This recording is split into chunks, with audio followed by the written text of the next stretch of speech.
What's up, everybody? Welcome to another edition of The Opinion. And this video is about the third installment of the college football playoff, November 15, 2022. So I'm going to go ahead and break that down.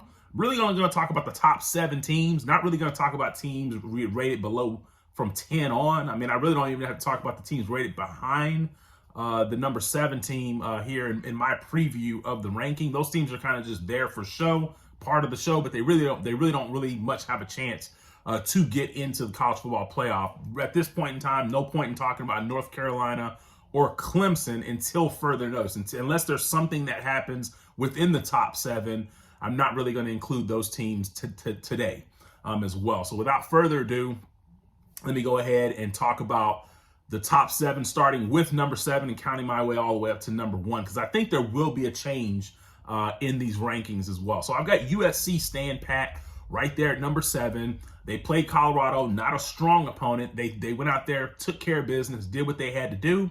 But Colorado's just not a strong enough opponent to project or to basically catapult USC any further than where they were last week. So I've got USC staying right there, number 7. Number 6, I've got LSU right there at number 6. They did struggle with Arkansas. A lot of USC fans will say, well, hey, man, they struggled. They only scored 13 points. It was 13-10. We should move ahead of them. Not so fast. The reason for that is because LSU's just that the win over Alabama is still fresh on the committee's mind. But also Alabama was able to beat Ole Miss this week, and Alabama will maintain their spot in the top 10, who LSU beat. So that right there will also help to keep LSU right there at number 6. So I don't think that there was enough meat on the bone last week for USC, but look forward, if USC can pull off the win over UCLA, look forward to maybe USC having something, or the committee having something to say about USC possibly jumping LSU. We will see. Number 5, still have Tennessee right there at number 5. No need to worry. Volunteer Nation, Tennessee is right there at number 5. There's going to be some shakeup in the top 4 coming up. A couple of those teams who we know, Michigan and Ohio State, will have to play each other. So once that takes care of itself, you can see yourself right back in that top 4. So just take care of business. It may actually serve you better to not play in the conference championship game, sit back and watch and kind of benefit off of it as well. So Tennessee played Missouri. Once again, not a strong opponent, so don't really see a lot of movement here as well. But like I said, Tennessee, nothing to worry about. Just keep taking care of business, and I think you'll find yourself in the college football playoff for the first time in the CFP era.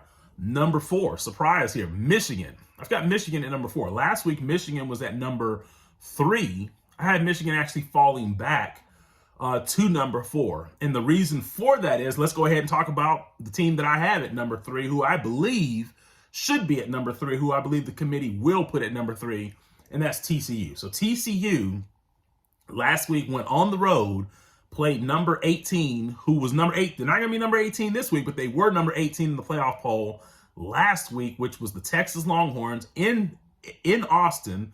College game day, the whole nation saw it.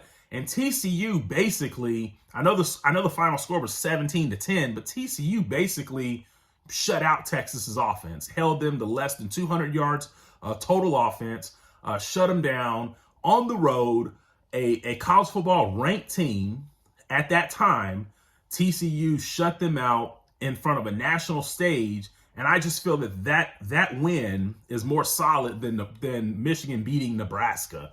I mean, everyone's beaten Nebraska. I mean, as bad as Oklahoma is, Oklahoma has beaten Nebraska. So I just don't think Michigan had quite enough meat on the bone to be able to maintain their ranking over TCU. And I think that was a huge win, because a lot of people, based on FPI, Texas is a top 10 team in FPI. I know that doesn't really carry as much weight as what your actual record and your actual ranking are.